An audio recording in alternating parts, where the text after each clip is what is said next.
বন্ধুরা কেমন আছেন? নিশ্চয়ই ভালো আছেন, আমিও ভালো আছি। রিকু রান্নাঘর ভিলেজ ফুড চ্যানেল থেকে সবাইকে অনেক অনেক ভালোবাসা ও শুভেচ্ছা জানিয়ে শুরু করছি আজকে নতুন একটা রেসিপি। তো দেখতেই পেলেন আমি ভাতের সাথে সবটা সেদ্ধ দিয়ে দিয়েছি। এখন আমার দেখুন সিদ্ধ হয়ে গেছে। এই দেখুন এখানে দিয়েছি একটি পটল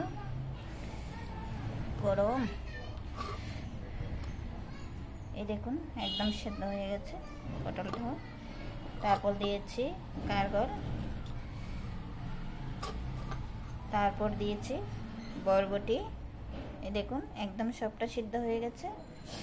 তারপর এখানে নিয়েছি আমি এক পিস পেঁপে, এটা আমি তরকারিতে দিয়েছিলাম। এই দেখুন পেঁপেটাও সিদ্ধ হয়ে গেছে। এই দেখুন ওলকচু এক পিস দিয়েছি ছোট করে, সবটা সিদ্ধ হয়ে গেছে। এখানে নিয়েছি আমি শুকনো মরিচ, নুন, একটু ধনিয়া পাতা ছিল না, হলুদ পাতা নিয়েছি।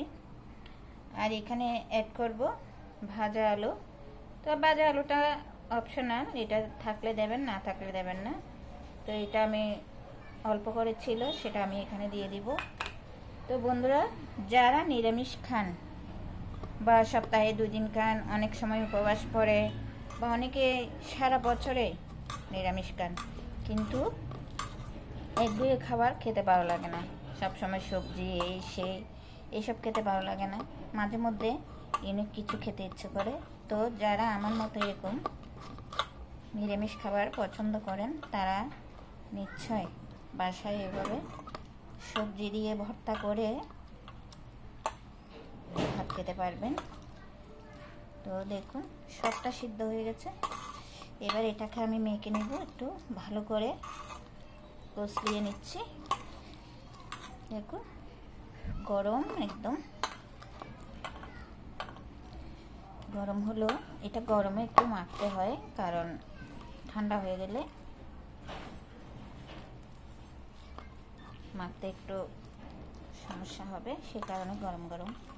আর ভর্তা বলতে গরম গরম ভাতের সাথে গরম ভর্তা একদম। তো আজ আমি নিরামিষ একটি ভর্তা বানিয়ে দেখাচ্ছি আপনাদেরকে। তো দেখতে থাকুন কেমন করে করছি আমি ভর্তাটা।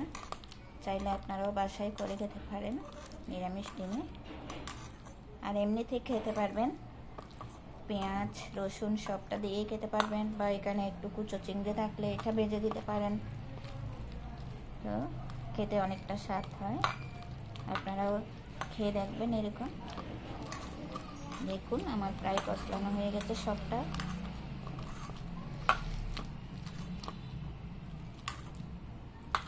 একদম ভালো করে মেখে নিচ্ছি।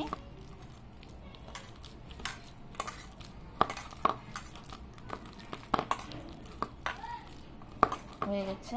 এবার এখানে আমি আলু ভাজাটা অ্যাড করব। দেখুন খেতে এতটাই টেস্টি হয়। এখানে দেখুন কয়টি উপকরণ পড়েছে, বরবটি দিয়েছি, ওলকচু, আলু, পেঁপে, তারপর দিয়েছি কারকল, পটল, সবটা দিয়ে। তো হয়ে গেছে ভর্তাটা আমার। এবার এই দেখুন নুন দিয়ে মরিচগুলো একটু কষিয়ে নেব। জালটা যার যার পছন্দ মতোই দেবেন, আমি আমার পরিমাণ মতো দিয়েছি, চাইলে আপনারা আর একটু বাড়িয়ে কমিয়ে নিতে পারেন। তো আজ বৃহস্পতিবার, নিরামিষ।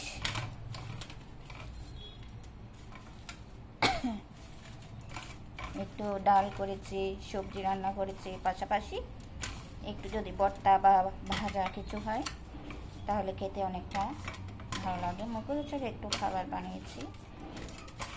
এই ভর্তাটা আপনারা একবার হলো ট্রাই করে দেখবেন। এবার এটা এখানে দিয়ে দিচ্ছি।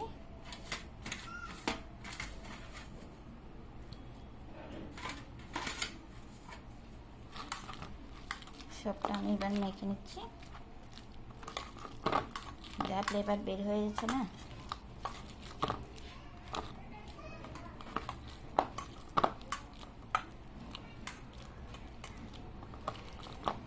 ভালো করে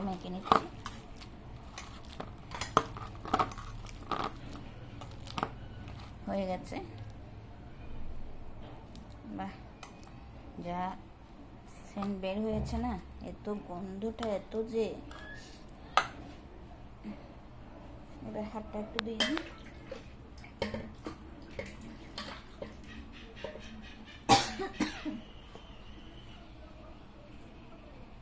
হাতে একটু মুছে নিলাম। এবার এখানে যেটা দিতে হবে সেটা হলো সরিষার তেল। এটা না দিলে তো ভর্তা হবেই না। ভর্তা মানে সরিষার তেল, আর সেই সরিষার তেল হলো পুষ্টি সরিষার তেল। অনেক ভালো এই তেলটা, আমি সবসময় ইউজ করি, আপনারাও করবেন। তো এবার দেখুন ভর্তাটা ঝাল লাগছে না, আর কোনো তরকারির প্রয়োজন হবে না আমার মনে হচ্ছে। এইটা দিয়ে আপনি নিমেষে এক থালা ভাত খেয়ে নিতে পারবেন। পাশে একটু গরম ডাল হলে তো, মুগ ডাল, কথাই নেই আর। হয়ে গেছে আমার ভর্তা করাটা, দেখুন কেমন লোভনীয় হয়েছে। তো বন্ধুরা, আপনারাও বাসায় ট্রাই করে দেখবেন। যখন নিরামিষ খাবেন এইভাবে ভর্তা করে খাওয়ার চেষ্টা করবেন, খেতে অনেক ভালো লাগবে। আর যারা পেঁয়াজ দিয়ে খান অবশ্যই পেঁয়াজ দিতে অ্যাড করতে পারবেন, একটু ভাজা রসুন অ্যাড করতে পারবেন, একটু ভাজা চিংড়ি মাছ অ্যাড করতে পারবেন। ভর্তাটা খেতে আরও সুস্বাদু হবে। তো বন্ধুরা, আজকের মতো এই পর্যন্ত। সবাই ভালো থাকবেন, সুস্থ থাকবেন। টাটা, নমস্কার।